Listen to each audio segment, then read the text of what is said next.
بسم اللہ الرحمن الرحیم باب الرحلة فی المسألة النازلہ۔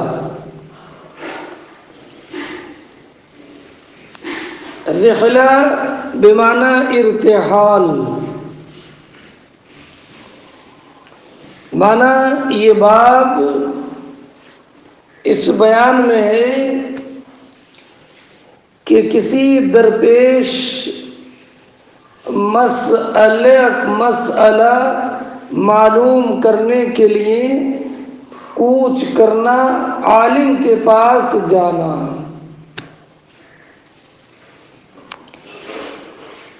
پہلے پڑھا آپ نے باب الخروج فی طلب العلم، اور اس باب میں بھی الرحلہ فی المسألة النازلہ۔ دونوں میں فرق یہ ہے کہ پہلا باب مطلقاً تحصیل علم کے لیے نکلنے کے بارے میں تھا، اور اس باب میں خاص مسئلے میں خاص شخص کا جس کو وہ مسئلہ پیش آیا، اس مسئلے کے حل کے لیے کسی عالم کے پاس جانا۔ تو پہلا باب عام تھا اور یہ باب خاص ہے۔ اب حدیث مبارک سنیے۔ حدثنا محمد بن مقاتل ابو الحسن قال اخبرنا عبد الله قال اخبرنا عمر بن سعيد بن ابي حسين قال حدثني عبد الله ابن ابي مليكة عن عقبة ابن الحارث انه تزوج ابنة لأبي إيهاب بن عزيز، فأتته امرأة فقالت إني قد أرضعت عقبة والتي تزوج، فقال لها عقبة ما عالم أنك أرضعتني ولا أخبرتني، فركب إلى رسول الله صلى الله عليه وسلم بالمدينة فسأله فقال رسول الله كيف وقد قيل، ففارقها عقبة ونكحت زوجا غيرها۔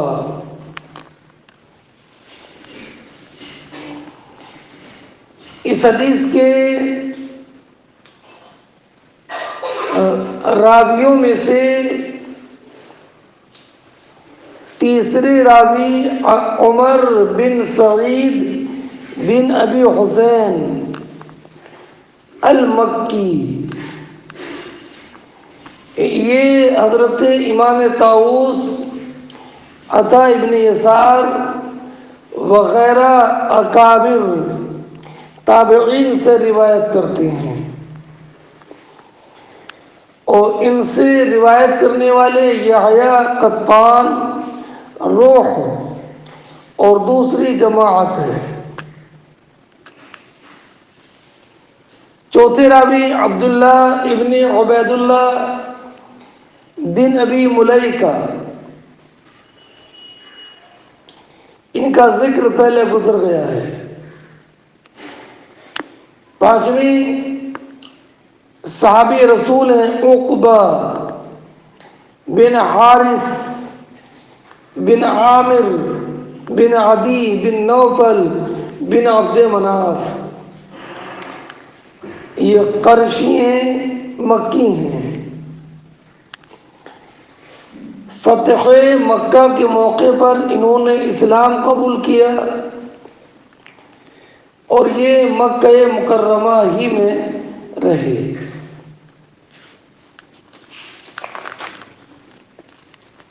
اب پہلے میں آپ کو خلاصہ حدیث بیان کرتا ہوں کہ یہ صحابی رسول عقبہ بن حارث رضی اللہ تعالی عنہ نے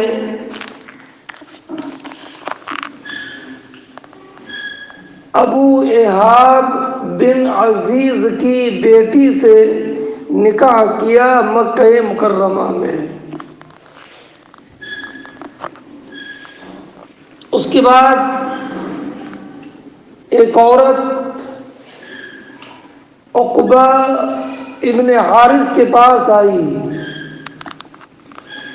اور آنے کے بعد کہنے لگی، عقبہ میں نے تمہیں اور جس لڑکی سے تم نے نکاح کیا ہے ان کو دونوں کو دودھ پلایا ہے، تو میں تم دونوں کی رضاعی ماں ہوں اور تم دونوں رضاعی بھائی بہن۔ اور آپ جانتے ہیں کہ رضاعی بھائی بہن ان دونوں میں نکاح جائز نہیں۔ حدیث پاک ہے، یحرم من الرضاع ما یحرم بالنسب۔ حضرت عقبہ ابن حارث سے جب ان صاحبہ نے بیان کیا تو انہوں نے کہا، نہ تو مجھے آج سے پہلے آپ نے بتایا کہ میں نے تمہیں دودھ پلایا اور نہ ہی مجھے کسی اور نے بتایا ہے کہ تم نے مجھے دودھ پلایا۔ اگر یہ بات پہلے سے مجھے معلوم ہوتی تو میں ان سے نکاح ہی نہیں کرتا۔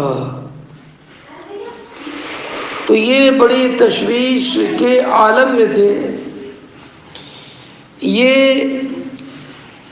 اب یہ مسئلہ معلوم کرنے کے لیے مکہ مکرمہ سے مدینہ طیبہ پہنچے، نبی کریم صلی اللہ تعالی علیہ وسلم کی بارگاہ میں۔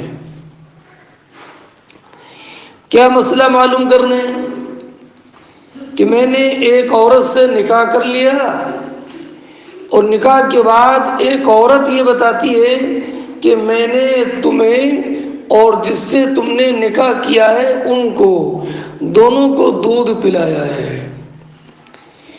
تو کیا ان کے دعوے رضاعت اور دعوے ارضاع کی وجہ سے ہمیں اور جن سے میں نے نکاح کیا ہے دونوں رضاعی بہن بھائی بن جائیں گے؟ اور کیا ہم دونوں کے درمیان نکاح یہ ختم ہو جائے گا یا اب ان کی خبر کا اعتبار نہیں ہوگا؟ یہ مسئلہ جو انہیں درپیش آیا تھا یہ معلوم کرنے کے لیے مکہ مکرمہ سے مدینہ طیبہ پہنچے۔ یہی باب ہے، باب الرحلہ فی المسألۃ النازلہ۔ تو انہوں نے نبی کریم علیہ الصلاۃ والسلام کی بارگاہ میں جب اپنا یہ معاملہ رکھا تو نبی کریم علیہ الصلاۃ والسلام نے ان سے ارشاد فرمایا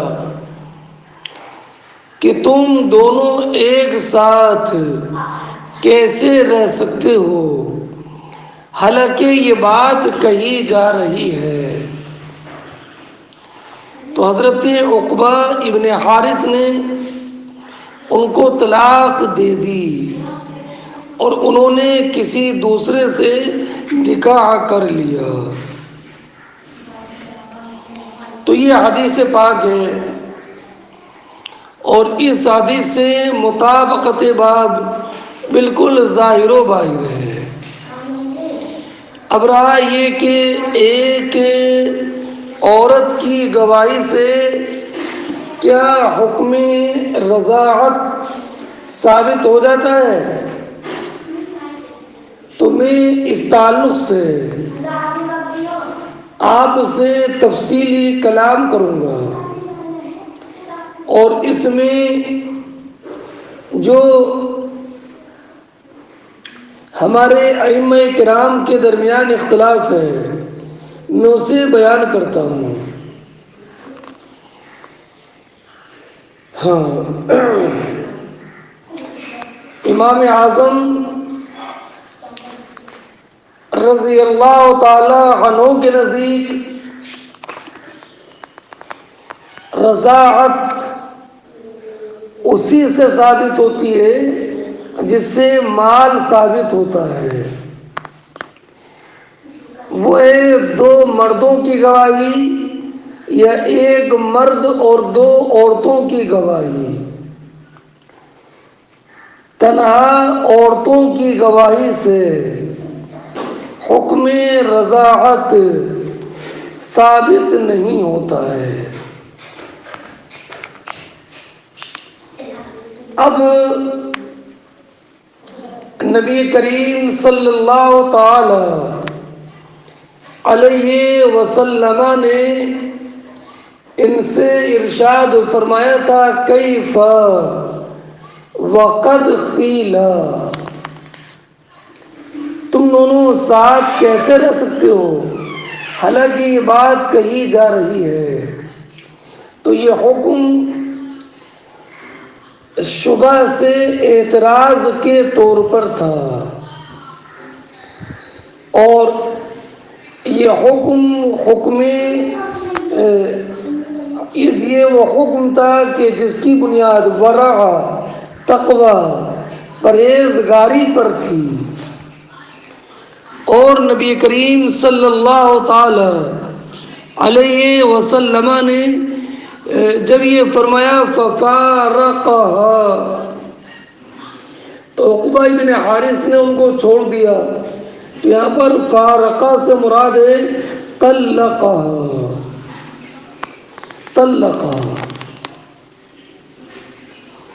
تو یہ جو حکم ہے، یہ جو بتایا ففارقها، تو اس سے مراد ہے فطلقها، اور اس حالت میں طلاق یہی حکم ہے تاکہ وہ دوسرے کے لیے یقینی طور پر حلال ہو جائے۔ البتہ یہاں پر نبی کریم علیہ الصلاۃ والسلام نے جو ان کو مفارقت کا حکم دیا تھا وہ شبہ سے اعتراض کے طور پر تھا۔ ہاں، اس لیے کہ ایک عورت کی گواہی سے حکم رضاعت ثابت نہیں ہوتا، اس لیے نبی کریم علیہ الصلاۃ والسلام کا حکم یہ علی وجہ القضاء نہیں تھا بلکہ احتیاط کے طور پر تھا۔ البتہ امام احمد رضی اللہ تعالیٰ عنہ کے نزدیک باب رضاعت میں ایک عورت کی گواہی قبول ہو جاتی ہے، اور عبداللہ ابن عباس رضی اللہ تعالیٰ عنہ نے یہ ارشاد فرمایا کہ اور ایک عورت کی گواہی مقبول ہوگی جبکہ وہ دودھ والی ہو، اور اس کی شہادت کے ساتھ اس پر قسم لی جائے گی، اور امام مالک رضی اللہ تعالیٰ عنہ کے نزدیک اس کا یہ قول قبول کیا جائے گا، شرط یہ ہے کہ اس کا دودھ پلانا اس کے پڑوس میں اور اس کے گھر میں مشہور ہو۔ بات سمجھ گئے؟ اور ان کی دلیل تو یہ حدیث مبارک ہے، اور اور ہمارے یہاں پر خالص عورتوں کی گواہی سے حکم رضاعت ثابت نہیں ہوتا ہے۔ اور یہ جو نبی کریم علیہ الصلاۃ والسلام نے ارشاد فرمایا تو یہ حکم علی وجہ القضاء نہیں ہے، بلکہ حکم علی وجہ الورع اور حکم علی وجہ الاحتیاط ہے۔ البتہ اس حدیث سے یہ معلوم ہوتا ہے کہ انسان پر واجب ہے کہ تہمتوں کی جگہ سے بچے،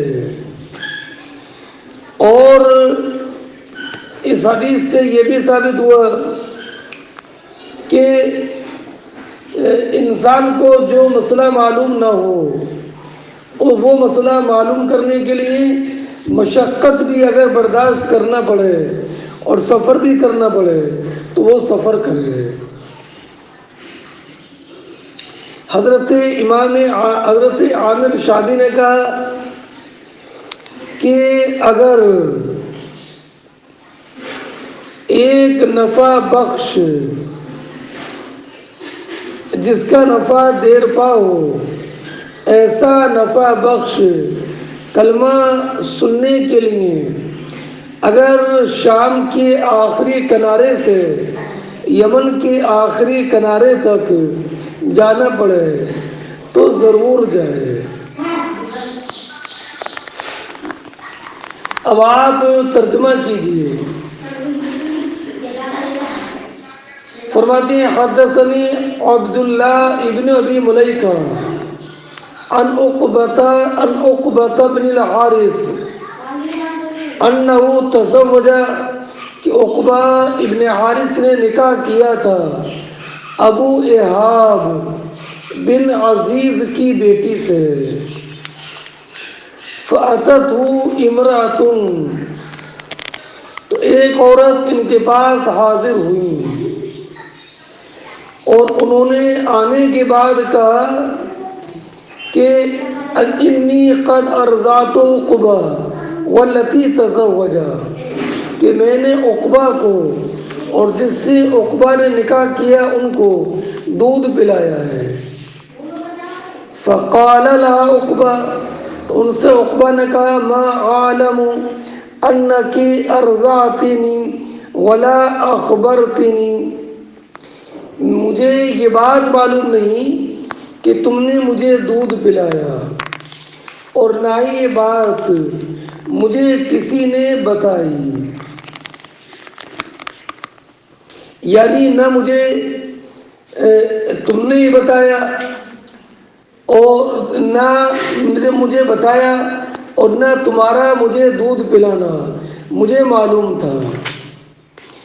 فَرَكِبَ تو یہ نبی کریم علیہ الصلاۃ والسلام کی بارگاہ میں سوار ہو کر پہنچے، اس لیے کہ لمبا سفر تھا مکہ مکرمہ سے مدینہ طیبہ کا۔ فَسَأَلَهُ تو انہوں نے نبی کریم علیہ الصلاۃ والسلام سے یہ مسئلہ معلوم کیا تو نبی کریم نے ارشاد فرمایا کیف، مراد ای کیف تباشرها وتفضی الیہا وقد قیل انک اخوها، کیف وقد قیل سے مراد یہ ہے کہ تم اس عورت کے کیسے قریب جاؤ گے، حالانکہ یہ کہا گیا ہے کہ کہا جا رہا ہے کہ تم اس کے بھائی ہو، یعنی یہ بات مروت ورع اور تقوی کے خلاف ہے۔ ففارقها عقبہ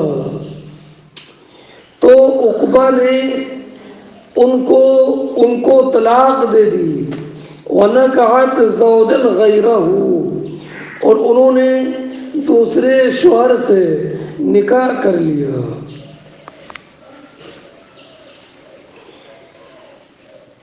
سمجھ گئے؟ عقبہ ابن حارث نے جس عورت سے نکاح کیا تھا ان کی کنیت تھی ام یحییٰ اور ان کا نام تھا غنیہ، اور یہ جو ابو احاب ہیں ابو احاب،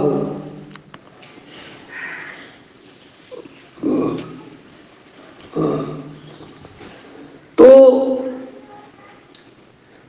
ان کا نام کیا ہے یہ تو معروف نہیں ہے، مگر یہ ابو احاب بن عزیز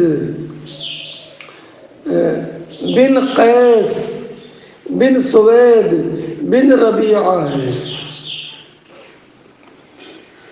اچھا چلیے، یہ حدیث پاک مکمل ہوتی ہے۔ اب اس کے بعد میں اگلا باب دیکھیے، اگلا باب ہے باب التناؤب فی العلم۔ یہ باب ہے اس بارے میں کہ علم میں باری مقرر کرنا۔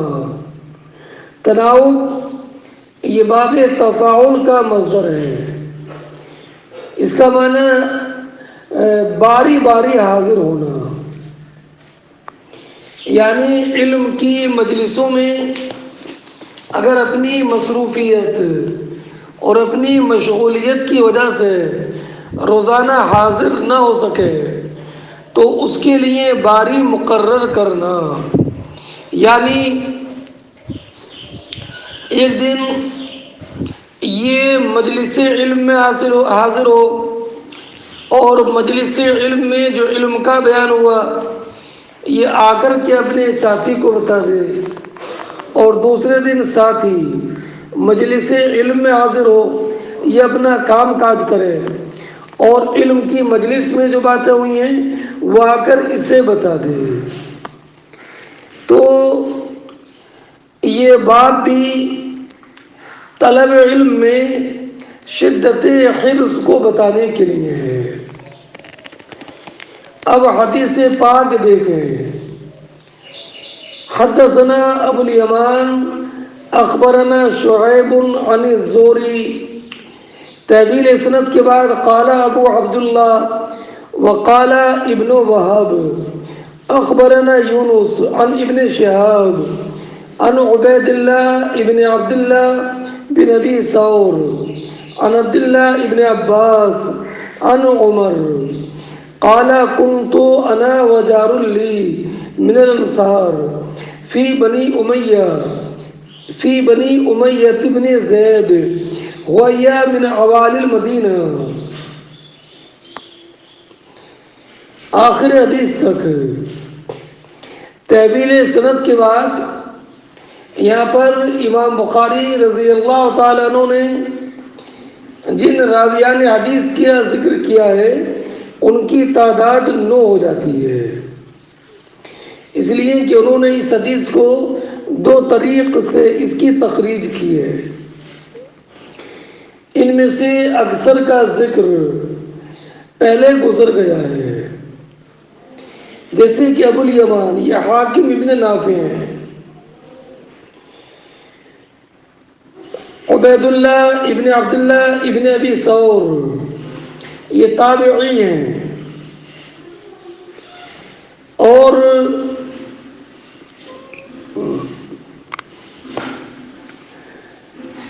اس کے بعد طویل سند کے بعد قال ابو عبداللہ، تو اس سے مراد امام بخاری ہیں۔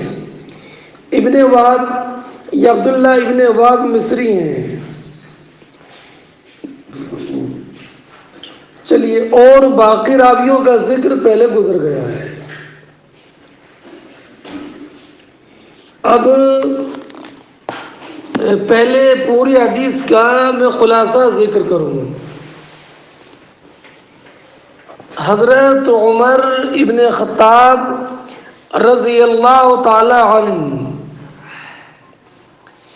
یہ مدینہ طیبہ کے باہر اوالی مدینہ میں رہتے تھے۔ اوالی مدینہ، اوالی عالیہ کی جمع ہے۔ اوالی مدینہ مدینہ طیبہ سے مشرقی جانب جو حصہ ہے، وہ حصہ چونکہ تھوڑا فراز میں ہے، تھوڑا بلندی پر ہے، اس حصے کو بولتے ہیں اوالیہ مدینہ۔ اوالیہ مدینہ اب وہ آبادیاں اور گاؤں کہلاتے تھے جو مدینہ طیبہ سے مشرقی جانب بستے تھے۔ اور اوالیہ مدینہ ایک جگہ نہیں ہے، بلکہ مدینہ طیبہ سے 2 میل کے فاصلے سے شروع ہوتے اور 8 میل تک جتنے بھی گاؤں پڑتے تھے وہ سب اوالیہ مدینہ کہلاتے تھے۔ جیسے کہ شہر کے باہر کالونیاں بس جاتی ہیں، تو ایسے ہی مدینہ طیبہ سے باہر جو مختلف گاؤں تھے ان کو بولتے تھے اوالیہ مدینہ۔ اور اوالیہ مدینہ کا آغاز مدینہ طیبہ سے 2 میل کے فاصلے سے ہوتا ہے، اور ان کا آخری حصہ مدینہ طیبہ سے 8 میل تک پہنچتا ہے۔ تو حضرت عمر ابن خطاب رضی اللہ تعالی عنہ اوالیہ مدینہ میں بنی امیہ ابن زید کے محلے میں رہتے تھے۔ سمجھئے؟ اب چونکہ ان کی رہائش مدینہ طیبہ سے باہر تھی، اس لیے یہ روزانہ نبی اکرم صلی اللہ تعالی علیہ وسلم کی بارگاہ میں حاضر نہیں ہوتے تھے، بلکہ یہ اور ان کے پڑوسی حضرت عتبان ابن مالک انصاری رضی اللہ تعالی عنہ ان دونوں نے باری مقرر کر لی تھی کہ ایک دن حضرت عمر ابن خطاب رضی اللہ تعالیٰ عنہ نبی کریم علیہ السلام کی بارگاہ میں حاضر ہوتے اور جو بھی علم سیکھتے اور نبی کریم علیہ السلام جو کچھ بتاتے یہ اپنے ساتھی عتبان ابن مالک کو جا کر سب بتا دیتے۔ اگلے دن یہ اپنا کام کاج کرتے اور عتبان ابن مالک رضی اللہ تعالیٰ نبی کریم علیہ السلام کی بارگاہ میں حاضر ہوتے اور نبی کریم علیہ السلام سے جو کچھ سنتے وہ جا کر حضرت عمر کو بتا دیتے۔ یہ تھا ان کا طریقہ کار۔ اس سے معلوم ہوا کہ طالب علم اگر تنگ حال ہے تو اپنی معیشت پر نظر رکھتے ہوئے طالب علم کے زمانے میں اپنی معیشت کا انتظام کر سکتا ہے۔ اب یہ جتنا میں نے حدیث کا جملہ ذکر کیا ہے اس سے مطابقت باب بالکل ظاہر ہو جاتی ہے، یعنی یہ معلوم ہو جاتا ہے کہ علم میں باری مقرر کرنا یہ بلا شبہ جائز ہے۔ اب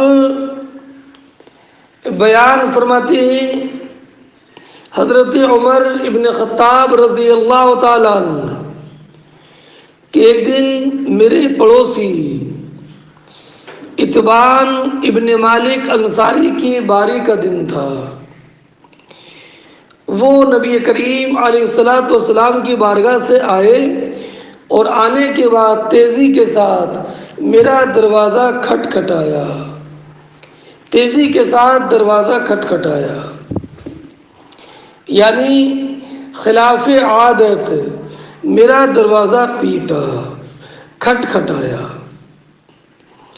فرماتے ہیں تو میں ان کے دروازے کے کھٹکھٹانے سے ڈر گیا۔ کیوں ڈر گیا اس روایت میں تو نہیں ہے، لیکن دوسری روایتوں میں یہ ہے کہ غسان کے بادشاہوں میں سے ایک بادشاہ سے متعلق یہ خبریں موصول ہو رہی تھیں کہ وہ مدینہ طیبہ پر آ کر حملہ کرے گا، تو ہمیں اسی کا کھٹکا لگا رہتا تھا۔ جب میرے پڑوسی عتبان ابن مالک نے تیزی کے ساتھ میرا دروازہ کھٹکھٹایا تو میرا ذہن ادھر ہی گیا اور میں نے سوچا کہ شاید غسان کے بادشاہ نے حملہ کر دیا ہے۔ اور انہوں نے کہا کہاں ہیں عمر، ہیں کیا عمر؟ تو فرماتے ہیں کہ میں جب باہر آیا تو آنے کے بعد انہوں نے کہا قد حدث امر عظیم، عمر ایک بہت بڑا معاملہ پیش آ گیا ہے، ایک بہت بڑا معاملہ پیش آ گیا ہے۔ کیا معاملہ پیش آ گیا ہے؟ تو کہا کہ نبی کریم صلی اللہ تعالی علیہ وسلم اپنی بیویوں سے جدا ہو گئے ہیں، اور بیویوں سے جدا ہونے کی وجہ سے مجھے ایسا لگتا ہے کہ شاید نبی کریم صلی اللہ تعالی علیہ وسلم نے اپنی ازواج کو طلاق دے دیا ہے۔ اب یہ ایک الگ موضوع ہے۔ ہوا یہ تھا کہ نبی کریم علیہ الصلاۃ والسلام کی ازواج مطہرات نے نبی کریم صلی اللہ تعالی علیہ وسلم کی بارگاہ میں نفقات میں اضافے کا سوال کیا، اور سب ایکا کر کے نبی کریم علیہ الصلاۃ والسلام کی بارگاہ میں حاضر ہو گئی۔ تو ان کے نفقات میں اضافے کے سوال کی وجہ سے نبی کریم صلی اللہ تعالی علیہ وسلم نے دوری بنا لی تھی۔ تو آیات کریمہ نازل ہوئی تھیں، عسیٰ ربہ ان طلقکن ان یبدلہ ازواجا خیرا منکن مسلمات مؤمنات قانتات تائبات عابدات سائحات ثیبات وابکارا۔ اور ازواج مطہرات کو اختیار دے دیا گیا تھا کہ آپ یا تو اللہ، اس کے رسول اور آخرت کو چن لیں، اور یا دنیا اور دنیا کی زیبائش و آرائش کو۔ تو تمام ازواج نے کہا تھا کہ ہم اللہ اور اس کے رسول اور آخرت کو ترجیح دیتے ہیں۔ یہ تو الگ ایک واقعہ ہے۔ تو جب حضرت اقبال ابن مالک نے نبی کریم علیہ الصلاۃ والسلام سے اپنی ازواج سے جدائیگی کی بات سنی تو انہوں نے سمجھا کہ شاید نبی کریم علیہ الصلاۃ والسلام نے اپنی تمام ازواج کو طلاق دے دیا ہے۔ تو یہ گھبرائے ہوئے حضرت عمر ابن خطاب رضی اللہ تعالی عنہ کے دروازے پر حاضر ہوئے اور عرض کی قد حدث امر عظیم، ایک بہت بڑا معاملہ پیش آ گیا ہے۔ تو حضرت عمر ابن خطاب کو یہ اطلاع انہوں نے اتنی تیزی کے ساتھ کیوں دی؟ تو آپ جانتے ہیں کہ حضرت عمر ابن خطاب رضی اللہ تعالیٰ عنہ کی بیٹی حضرت حفصہ بھی ازواج مطہرات میں تھیں۔ حضرت عمر بیان فرماتے ہیں کہ میں نے کپڑے پہنے اور میں نبی کریم علیہ الصلاۃ والسلام کی بارگاہ میں حاضری کے لیے اوالیہ مدینہ سے چل پڑا، اور میں سیدھا اپنی بیٹی حفصہ کے پاس آیا۔ تو اس سے معلوم ہوا کہ باپ شوہر کی اجازت کے بغیر اپنی بیٹی سے ملاقات کے لیے جا سکتا ہے اور آ سکتا ہے۔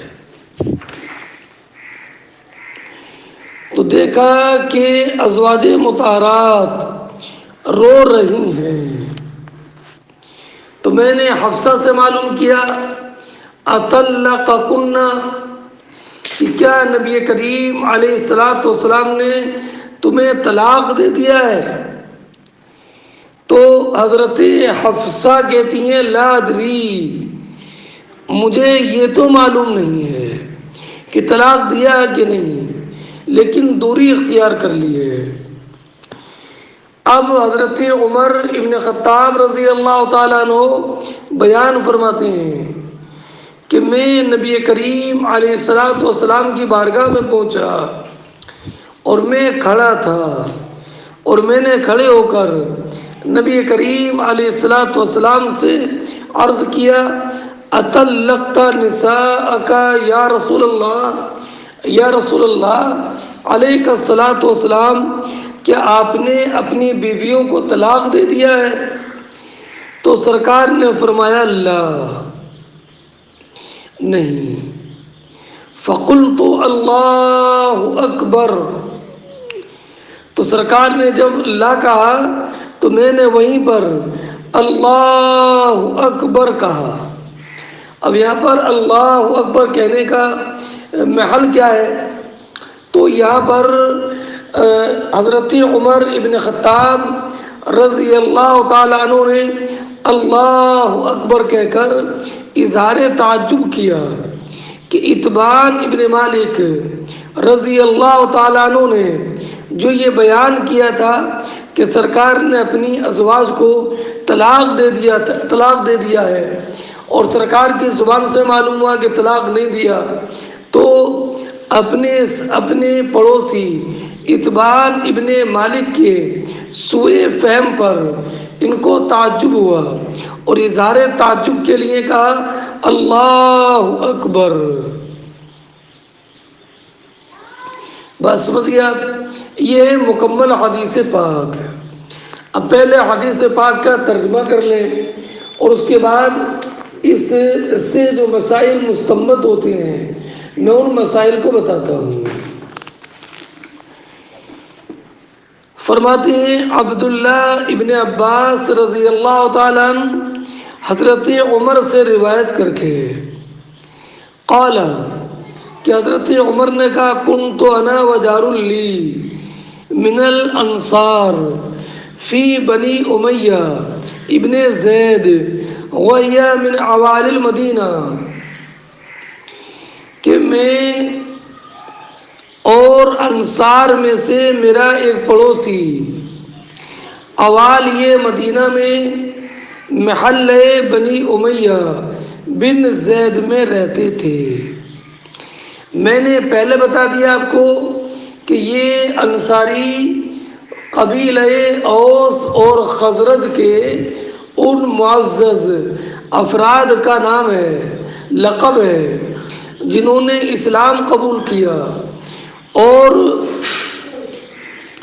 نبی کریم صلی اللہ تعالی علیہ وسلم اور صحابہ کرام علیہم الرحمت والرضوان کو مدینہ طیبہ بلا کر ان کی شرف مہمانی حاصل کی، اور یہ ان کا نام انصار اسلامی نام ہے۔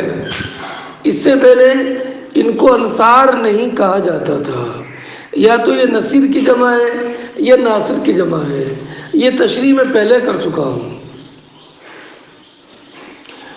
فرماتی حضرت عمر وَكُنَّا نَتَنَاوَبُ النُّزُولَ عَلَى رسول اللہ صلی اللہ علیہ وسلم، اور ہم نبی کریم علیہ الصلوۃ والسلام کی بارگاہ میں باری باری حاضر ہوتے، ينزل یومن وانزل یومن، ایک دن اتبان ابن مالک آتے، وانزل یومن، اور ایک دن میں آتا، فَإِذَا نَزَلْتُ، اور جس دن میں آتا تو جئتُهُ بِخَبْرِ ذَلِكَ الْيَوْمِ مِنَ الْوَحْيِ وَغَيْرِهِ، تو میں اپنے ساتھی کو اس دن کی جو بھی خبر ہوتی قرآن کریم کی وحی یا اور احکام شرع جو نبی کریم علیہ الصلوۃ والسلام بتاتے، میں اپنے ساتھی کو خبر دیتا۔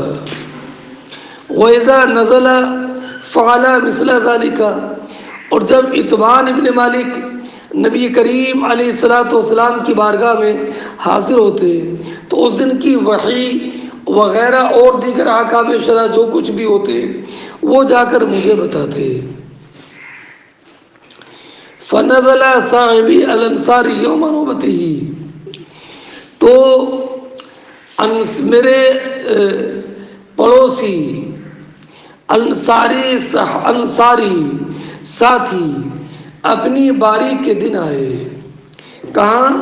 نبی کریم علیہ الصلوۃ والسلام کی بارگاہ میں،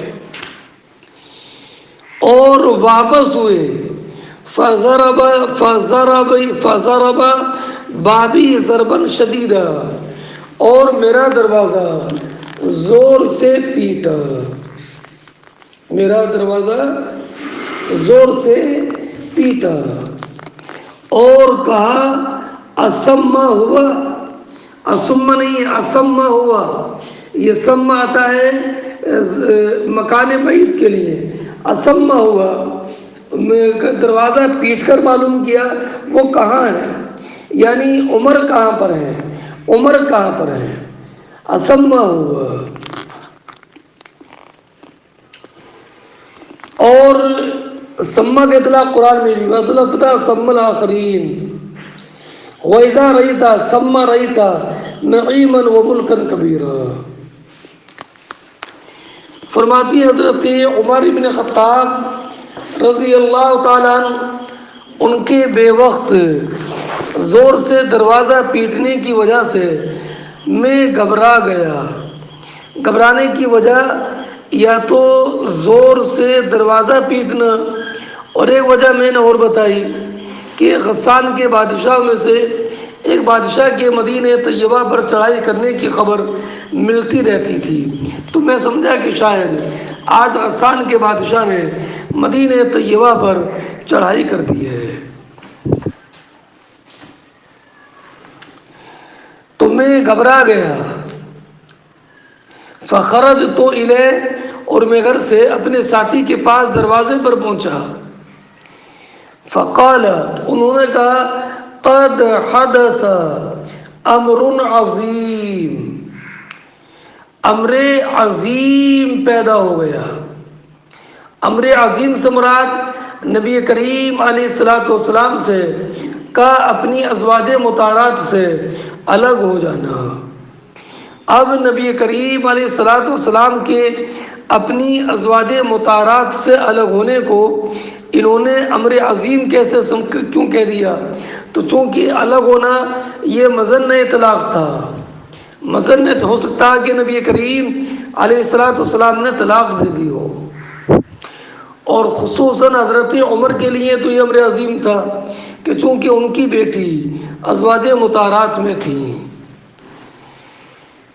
فدخلت، یہاں پر حذف ہے، حذف یہ کہ میں واپس آیا، میں نے کپڑے پہنے، اور ایک روایت میں یہ کہ فجر کی نماز کے بعد میں مدینہ طیبہ گیا، اور مدینہ طیبہ جا کر سیدھا اپنی بیٹی حفصہ کے پاس پہنچا۔ فدخلت علی حفصہ فاذا ہی تبکی، تو رو رہی تھیں، تو میں نے کہا، اطلقکن رسول اللہ صلی اللہ علیہ وسلم، کیا تم کو نبی کریم علیہ الصلوۃ والسلام نے طلاق دے دیا ہے؟ قالت لا ادری، تو انہوں نے کہا کہ یہ تو معلوم نہیں۔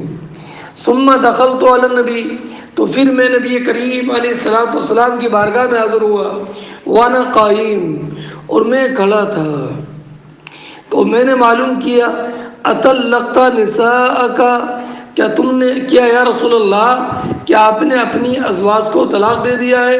قال لا، تو سرکار نے فرمایا کہ نہیں۔ تو میں نے کہا، اللہ اکبر، اور یہ اللہ اکبر موقع تعجب میں تھا۔ اب رہا یہ کہ یہ محل تعجب کیا ہے، تو چونکہ انصاری کا گمان یہ تھا کہ نبی کریم علیہ الصلوۃ والسلام کا اپنی ازواج سے الگ ہو جانا یا تو یہ طلاق کی بنیاد پر ہے، تو انہوں نے اپنے زن کے اعتبار سے حضرت عمر کو یہ خبر دی تھی کہ سرکار نے اپنی ازواج کو طلاق دے دی، اور جب حضرت عمر نے نبی کریم علیہ الصلوۃ والسلام سے معلوم کیا طلاق کے بارے میں، اور سرکار نے منع فرما دیا، تو حضرت عمر نے یہ محسوس کر لیا کہ ان کے پڑوسی اتبان ابن مالک کا گمان صحیح نہیں ہے، تو آپ کو تعجب ہوا، اور آپ نے تعجب سے اللہ اکبر کہا۔ سے چند مسائل معلوم ہوئے۔ پہلا مسئلہ یہ کہ علم کی طلب میں حرص کس حد تک ہو سکتا ہے اور کس حد تک کرنا چاہیے، یہ معلوم ہوا۔ دوسرا یہ کہ طالب علم اپنی معیشت میں بھی زمان طالب علم میں اپنے ذریعے معیشت کو اختیار کر سکتا ہے۔ اور تیسری بات یہ معلوم ہوئی کہ خبر واحد کا قبول کرنا یہ جائز ہے۔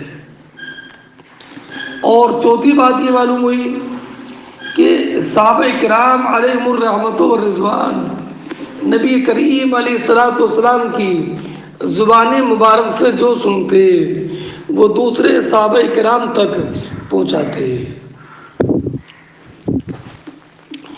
پانچویں بات یہ معلوم ہوئی کہ اگر حاجت پیش آئے تو کسی کا دروازہ پیٹنا، کھٹکھٹانا یہ جائز ہے۔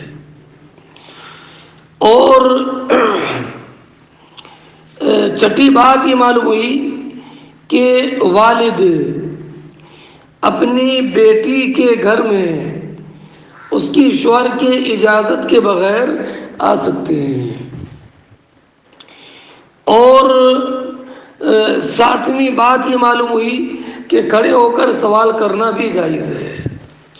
اور آٹھویں بات یہ معلوم ہوئی کہ علم کی تحصیل میں باری مقرر کرنا، اگر کوئی امر ضروری ہو، ہر دن کی حاضری سے مانے ہو تو باری مقرر کرنا یہ جائز ہے۔ اچھا، اور ایک بات یہ بھی ذہن نشین رکھیے کہ نکاح کرنا یہ نبی کریم علیہ الصلوۃ والسلام کی سنت ہے، مگر طلاق مغلظہ دینا یہ نہ نبی کریم کی سنت ہے اور نہ نبی کریم نے اپنی ازواج مطہرات میں سے کسی کو طلاق مغلظہ دی، بلکہ نبی کریم علیہ الصلوۃ والسلام نے ارشاد فرمایا کہ اللہ کے نزدیک حلالوں میں سب سے ناپسندیدہ حلال اللہ کے نزدیک طلاق ہے۔ چلیے اگلا باب دیکھیں، باب الغضب فی الموعظۃ والتعلیم اذا رأى ما یکرہ۔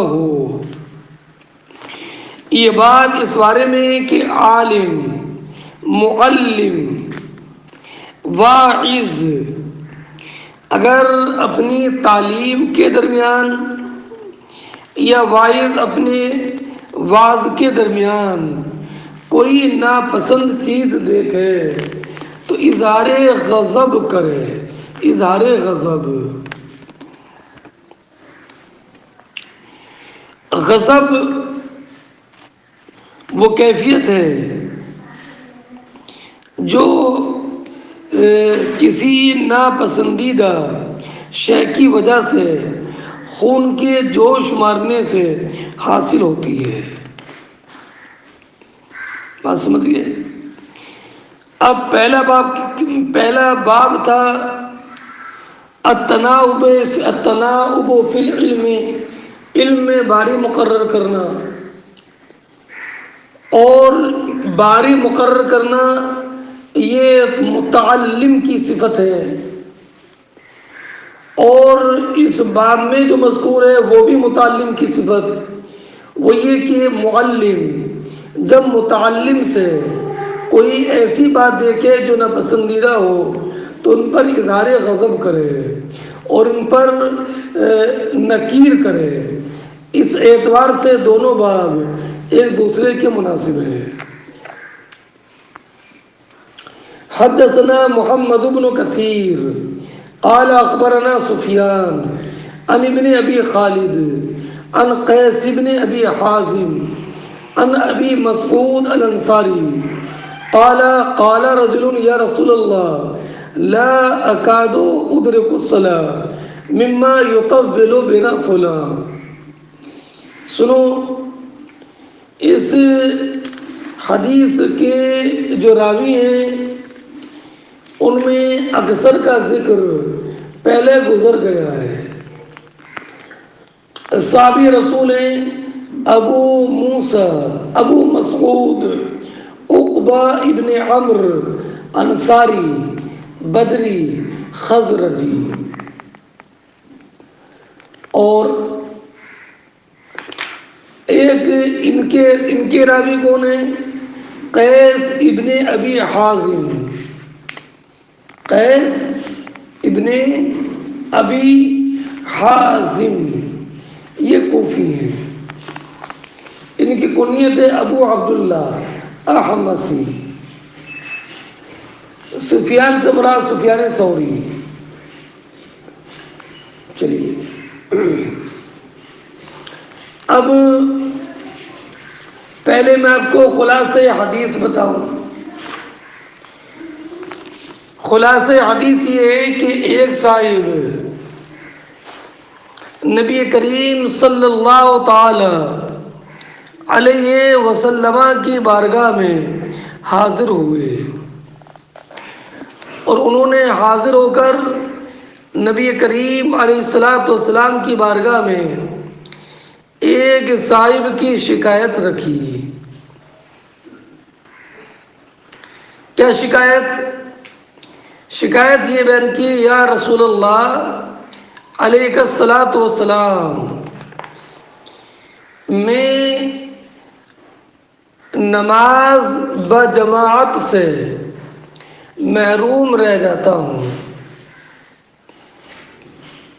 اور نماز بجماعت سے میرا محروم رہنا اس وجہ سے کہ نماز پڑھانے والے جو امام صاحب ہیں یہ قرات بہت لمبی کرتے ہیں، اور ان کی قرات لمبی ہونے کی بنیاد پر قیام لمبا ہوتا ہے، اور بہت دیر کھڑا ہونے کی وجہ سے مجھے نماز مکمل کرنا مشکل ہو جاتا ہے. اس لیے یا رسول اللہ، میں فلاں کے ساتھ نماز بجماعت پڑھنے سے محروم رہتا ہوں، اور میں بعد میں تنہا منفرد نماز پڑھتا ہوں. جو میں نے تشریح میں جملے بولے ان پر غور کرنا، ورنہ شائبہ یہ ہوتا کہ قرات ان کی لمبی ہوتی ہے، تو قرات کا لمبا ہونا تو بعد میں آنے والے کو جماعت ملنے کا باعث بنتا ہے، نہ کہ جماعت چھوٹنے کا. اگر قرات لمبی ہوگی تو کوئی انسان اگر تاخیر سے بھی آئے گا تو وہ بھی جماعت میں شامل ہو جائے گا. تو قرات کا لمبا کرنا یہ جماعت چھوٹنے کا باعث نہیں ہے، جماعت ملنے کا باعث ہے. تو میں نے تقریر میں وہ جملے بول دیے ہیں جس سے یہ اعتراض مندفع ہو جائے گا. یعنی فلاں لمبی قرات کرتے ہیں، لمبی قرات کرنے کی وجہ سے بہت دیر تک کھڑا ہونا پڑتا ہے، اور بہت دیر تک کھڑا رہنے کی وجہ سے مجھے نماز پوری پڑھنا مشکل ہو جاتا ہے، اس لیے میں جماعت میں شرکت سے محروم رہ جاتا ہوں اور بعد میں تنہا نماز پڑھتا ہوں. جب نبی کریم علیہ الصلوۃ والسلام نے ان کی زبان سے یہ شکایت سنی تو اب ابو مسعود بیان فرماتے ہیں، نبی کریم صلی اللہ تعالی علیہ وسلم کے چہرے مبارک پر غضب کے آثار اتنے نمایاں طور پر محسوس ہونے لگے کہ ہم نے کبھی دوسری واعظ کی نصیحت میں اس سے زیادہ غضبناک نبی کریم علیہ الصلوۃ والسلام کو کبھی نہیں دیکھا. یہی محل ترجمہ ہے کہ واعظ کے درمیان جب کوئی ناپسندیدہ بات دیکھے تو واعظ اور معلم ناراض ہو جائے. لیکن یاد رکھنا، نبی کریم علیہ الصلوۃ والسلام کی یہ ناراضی اور یہ غضب ان سوال کرنے والوں پر نہیں تھا، بلکہ نماز پڑھانے والے اور قرات لمبی کرنے والے امام صاحب پر تھا. اس لیے نبی کریم صلی اللہ تعالی علیہ وسلم نے جن کی شکایت کی تھی ان کو مخاطب نہیں بنایا، بلکہ عام خطاب فرمایا اور فرمایا کہ اے لوگو، تم لوگوں میں نفرت پیدا کرتے ہو کیا؟ اے لوگو، تم لوگوں میں نفرت پیدا کرتے ہو، جماعت سے متنفر کرتے ہو۔ پھر سرکار نے فرمایا فمن صلی بالناس، جو لوگوں کو نماز پڑھائے، فلیخفف، وہ نماز میں تخفیف کرے، ہلکی قرات کرے، اس لیے کہ نمازیوں میں کچھ بیمار لوگ ہوتے ہیں، کچھ کمزور لوگ ہوتے ہیں، اور کچھ ضرورت مند ہوتے ہیں کہ جن کو جلدی نماز پڑھ کے اپنی ضروریات سے فارغ ہوتا ہے۔ کچھ مریض ہوتے ہیں جن کے لیے کھڑا ہونا مشکل ہے، اور کچھ لاغر ناتوا ہوتے ہیں جن کے لیے قیام طویل باعث مشقت ہوتا ہے۔ اس لیے تم میں سے جو کوئی نماز پڑھائے، امامت کرے، تو وہ لمبی قرات نہ کرے بلکہ ہلکی قرات کرے۔ اور سرکار نے فرمایا فمن صلی منکم بنفسہ فلیطول ما شاء، اس میں تو نہیں ہے، ابھی آپ دوسری روایتوں میں پڑھو گے۔ اور سرکار نے فرمایا ہاں، جو اکیلے نماز پڑھے وہ جتنی لمبی چاہے نماز پڑھ لے، لیکن جب لوگوں کو نماز پڑھائے تو لمبی قرات نہ کرے بلکہ مقتدیوں کا لحاظ رکھے۔ اب ایک نبی کریم علیہ الصلوۃ والسلام کا آپ طرز حکیمانہ دیکھیے، جن کی شکایت کی تھی سرکار نے ان کو مخاطب نہیں بنایا بلکہ عام بات فرمائی، انکم منفرین فمن صلی بالناس فلیخفف فإن فیہم المریض والضعیف وذا الحاجہ، تاکہ اگر ان کو مخاطب بناتے تو ان کو شرمندگی ہوتی، ان کی خجالت ہوتی، تو نبی کریم علیہ الصلوۃ والسلام نے صرف ان کو مخاطب نہیں بنایا بلکہ ایک عام بات کہہ دی کہ مقتدیوں کا لحاظ رکھا کرو۔ مقتدیوں میں ضرورت مند، مریض اور کمزور سب طرح کے لوگ ہیں۔ اچھا، یہ سرکار نے ضابطہ بیان کیا۔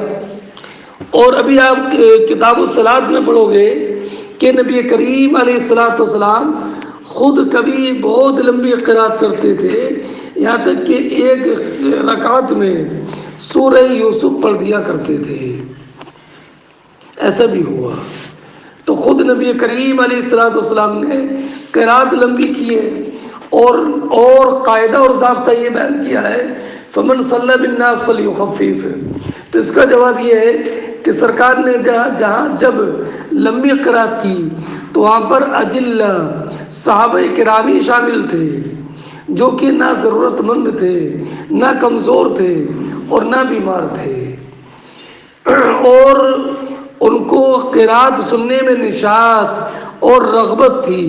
تو یہ طول قرات ان کی رغبت اور شوق کے ساتھ تھا، بے رغبتی کے نہیں۔ اچھا، اب پہلے حدیث پاک کا آپ ترجمہ کیجئے اور بعد میں کچھ مسائل مستنبطہ آپ کے سامنے بیان کرتا ہوں۔ فرماتے ہیں حضرت ابو مسعود انصاری، قال قال رجل، ایک صاحب نے کہا یا رسول اللہ علیک الصلاۃ والسلام، لا اکاد ادرک الصلاۃ مما یطول بنا فلاں، یا رسول اللہ میں نماز بجماعت نہیں پاتا ہوں، اس وجہ سے کہ فلاں صاحب قرات بہت لمبی کرتے ہیں۔ یہ قرات بہت لمبی کرنے والے کون تھے؟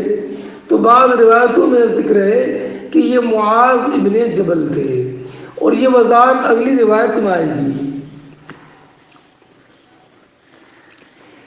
فرماتے ہیں فما رأیت النبی، بیان فرماتے ہیں کہ میں نے نبی کریم علیہ الصلوۃ والسلام کو کبھی اتنا زیادہ غضب میں نہیں دیکھا جتنا غضب میں اس دن تھے، اس سے زیادہ غضبناک کبھی نہیں دیکھا۔ فقال، تو نبی کریم علیہ الصلوۃ والسلام نے ارشاد فرمایا، یا ایھا الناس، یہاں پر حرف ندا محذوف ہے، یا ایھا الناس انکم منفرون، اے لوگو تم نفرت پیدا کرتے ہو۔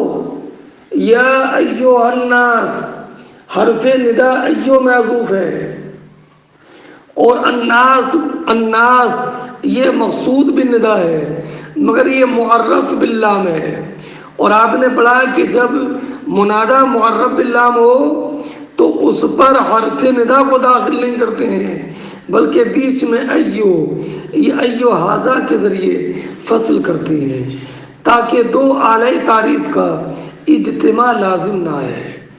تو یہاں پر ایو موصوف ہے اور الناس یہ صفت ہے، ایو موصوف ہے، الناس یہ صفت ہے اور یہی مقصود بالندا ہے۔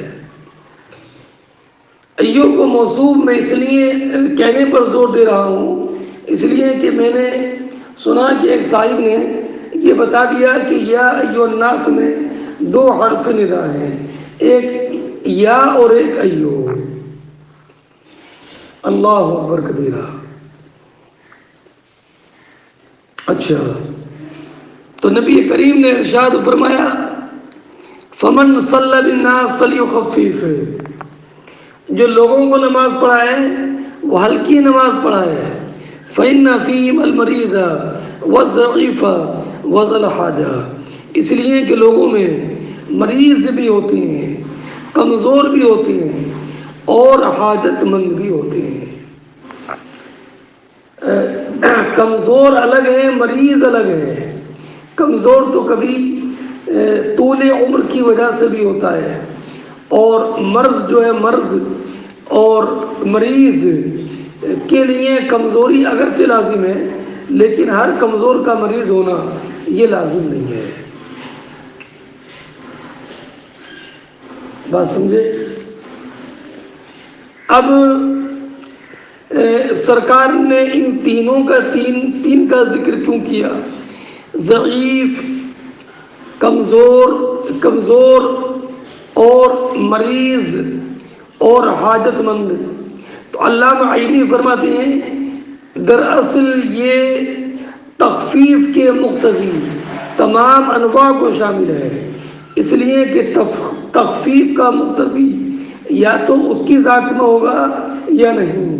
اگر اس کی ذات میں ہو تو یا تو بحسب ذات ہوگا تو یہ ضعف ہے، یا بحسب العارض ہوگا تو یہ مرض ہے، اور اگر اس کی ذات میں نہیں ہے بلکہ خارج ہے تو یہ ضرورت ہے۔ چلیے، ابھی حدیث مبارک سے چند مسئلے معلوم ہوئے۔ پہلا مسئلہ یہ معلوم ہوا کہ اگر امام کی عادت معلوم ہو کہ امام بہت لمبی قرات کرتے ہیں اور یہ لمبی قرات میں کھڑا نہیں ہو سکے گا، تو ایسے انسان کے لیے نماز و جماعت چھوڑ کر تنہا نماز پڑھنے کی اجازت ہے۔ اور دوسرا مسئلہ یہ معلوم ہوا کہ اگر کوئی موقع شکایت ہو تو بجائے نام لینے کے فلاں کہہ کر کے اس کا ذکر کیا جائے۔ اور تیسری بات یہ معلوم ہوئی کہ امور دین میں جب کوئی ناپسندیدہ امر دیکھے تو اظہار غضب کرنا جائز ہے۔ اور چوتھی بات یہ معلوم ہوئی کہ اگر کوئی امر منہی عنہ کا ارتکاب کرے تو اس پر انکار جائز ہے، اگرچہ وہ حرام نہ ہو، صرف مکروہ ہو۔